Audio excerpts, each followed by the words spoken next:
Welcome back to our 7th session of Art as Therapy.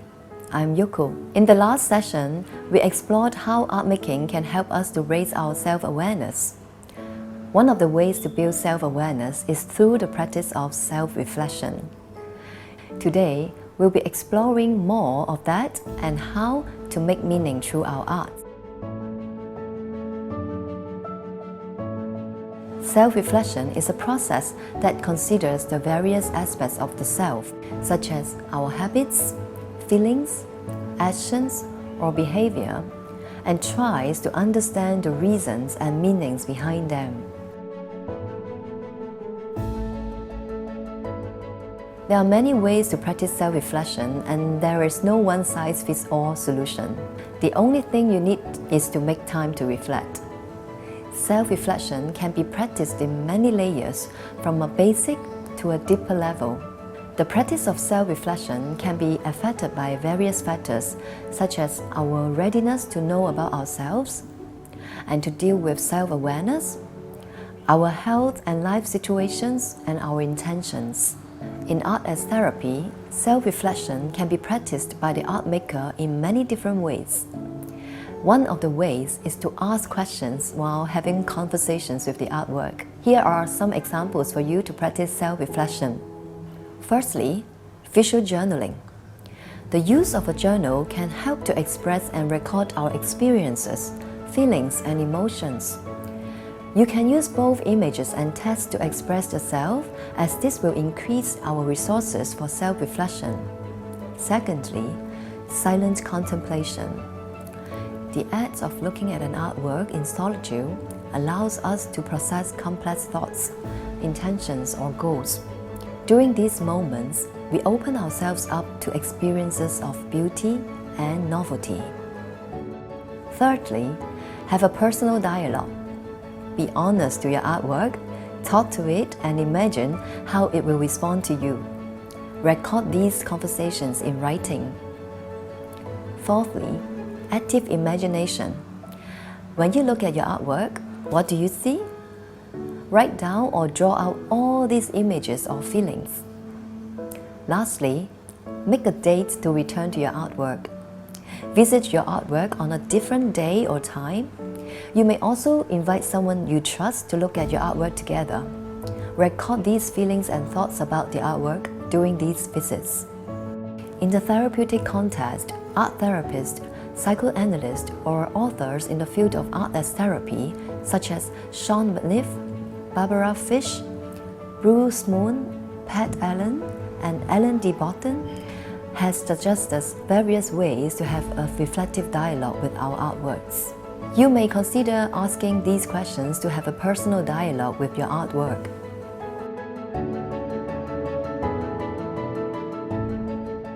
Before we explore the ways to make meaning, you may wonder why we want to search for meaning or make one. This topic on its own will lend itself beyond the discussion of art into philosophy, spirituality, humanity, and psychology. The significance of finding meaning is for you to discover. In our previous session, we learned that art making can help us to become more self-aware and allows us to connect our life experiences, feelings, and unconscious mind. Similarly, it is a powerful tool to search for meanings of our life. Firstly, tell stories or make metaphors about your artwork. Visualize the artwork as a living thing, perhaps a person or a character. Describe in detail how the artwork comes to life and its feelings and emotions. Think about how it relates to your own life.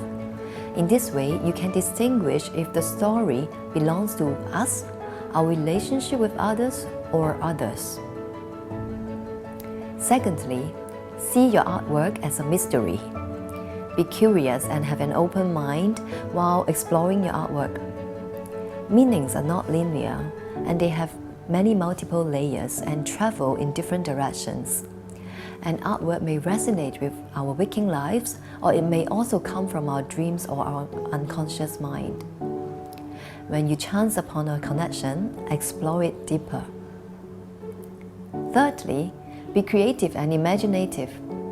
Imagine your artwork in different scenarios, time or space. How would you communicate with your artwork? For example, if you sense that the artwork is feeling sad, what would you do to cheer it up? By role-playing with your artwork, you can express and experience different emotions and experiences. Fourthly, accept your artwork with an open heart and empathy. Embrace the randomness, emptiness, or nothingness. When you create an artwork that shows a large empty space, it may appear to you that there's nothing there and therefore it is a lack of meaning. However, you can reflect on your feelings about the nothingness or how the emptiness relates to you. You must also embrace artworks which can be upsetting, scary, or overwhelming. There is no right or wrong, bad or good feelings. They are all our feelings. Accept them as they are, hold them in a safe space, and revisit them at a time that is most comfortable to you. Lastly, be open-ended. Asking open-ended questions about your artwork is more meaningful than trying to rationalize it with a meaning. The moment you make a definitive meaning to an artwork is the moment the artwork ceases to be alive. Let your artwork breathe and grow, and in time, its meaning will unfold. In this way, you can distinguish if the stories belong to you, your relationship with others, or others. Similarly, it is a powerful tool to search for the meaning of our life.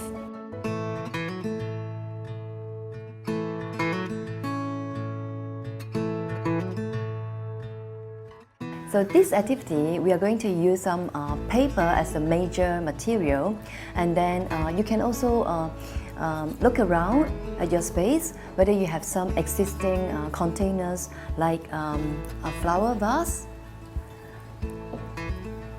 or a plant pot, like different sizes of plant pots, or even some recycled materials like a tin or a can, metal can. This activity is to change the material form or the look of this vase. This vase is made of glass. I'm going to change it into paper mache outlook. So in the first step, you can use some cling wrap. The purpose of putting the cling wrap is for us to release this paper mache later if you are going to use it again. So first, we use the cling wrap to wrap over the vase. Make sure every part of the vase is covered with the plastic. So after you have put this in, you can put it down. And then you prepare some recycled paper that you can get from any old magazines, books, or newspaper. Tear them into strips, okay? Or even small pieces. It doesn't matter about the size. The smaller pieces will give you the smoother surface of the final artwork. So prepare the glue, and then you can pour the glue here. And if you like, you can also put a piece of paper or a cloth under your object so that it can help you to contain the mess. You can start to dip these paper pieces into the glue, and then you can start to paste them onto your vase. So now you can see that the more curvature the container you are using, you may use smaller pieces to form that curve better, all right? And this is a process itself. It's a therapeutic process that you are engaging your sensation, your body, and while you are forming this vase, you can also reflect about the vase, its function, its use. The layering is like the process of life. There are many layers of meanings. As the process goes, you'll find that the object is quite wet, and so you don't need to dip all the pieces into the medium. You can just paste the new pieces of paper on top, because the under layers is already quite wet. So you can have 1 or 2 layers that you don't really need to dip into the glue, alright? I have finished the paper mache part of this activity. Now it is still wet from the base to the side to the top and the opening. So you can just leave it to air dry. For this type of paper mache work, because the container is kept inside, so you don't really need many layers of paper. You just basically need to cover the original material, and then you have a new skin for this vase. After it's dry, you can even do some painting if you like. You can paint over with your favorite color, make it a personalized container for yourself.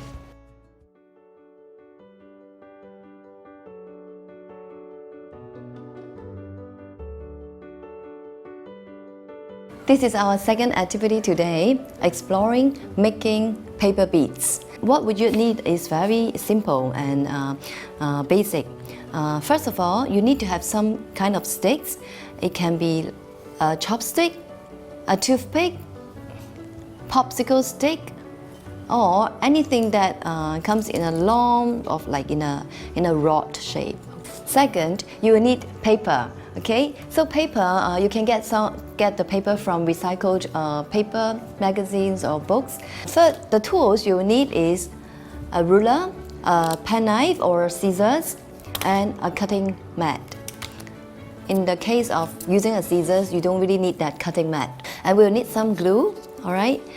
Glue, you will have a plate to hold the glue, and then you can use cotton bud or maybe an old paintbrush for you to apply the glue. We are going to make the paper bead. So for instance, you get a piece of paper. What we are going to prepare is this kind of triangles. We have a wider base and then a narrower tip here. For me, I'll just do it like very spontaneously. I'll just cut. Okay. And then roughly, this is the center. So roughly I'm going here, right? This is the shape that you're going to make to create the paper bead. So after you have this triangle, you will put a stick. I'm using a satay stick for this. The choice of this stick will affect the size of the hole in the end. So for instance, you can see some kind of beads have a bigger hole in the middle, whereas other kinds may have a smaller hole. So basically, the diameter of this hole is the diameter of this rod that you are using. At the edge of the wider base of the triangle, so you start to roll it, roll the paper and the stick together. After you have overlapped for the first round, you just hold it tight and then move it all the way to the other end. When you have rolled up to nearer to the end of this, you can apply the glue using either a cotton bud or a paintbrush. Okay, then you continue to roll and you can just leave it up from the satay stick, and then you have a very long paper bead. Here I've got a gray paper bead, and you see from the paper that I have chosen, it also reveals some of the text, some of the images, some of the forms, and it created a pattern for itself. So the process is really a very natural, spontaneous process. So I'd also like to share with you, if you don't have a cylindrical rod, you can also use this kind of popsicle sticks. Although it is not a cylindrical form, you can also make your paper bead. So now I have created some paper beads, and they're of different colors, different texture, and different sizes, different lengths, different feelings, different touch. So for connecting the beads, you can use different types of connecting materials, like this kind of nylon thread or sewing thread, fishing lines, or metal wire. The diameter of these connecting materials would have a relationship with the diameter of the holes. So if you're using, for example, a toothpick, then the hole will be smaller, so you will need something thinner to connect the beads. So I'm going to use this nylon thread to connect the beads. I would like to invite you to do maybe a self-reflection process, thinking about these beads as different generations in your life. How is the relationship and the connection like with these different generations? So when you are arranging these beads, you can think of these people in your life, these different relationships. Find the beads that resonate with these relationships or people. So now I have finished making these paper beads and connected them into a chain. So I hope you would enjoy this activity, and I hope that through this activity you can do some self-reflections on your relationships with others and also yourself. We have come to the end of today's session. To summarize, we have explored the practice of self-reflection and how to make meaning through our art. We have also learned 2 therapeutic art activities using paper craft. May art open another door for you to see the meaning of life. See you next time.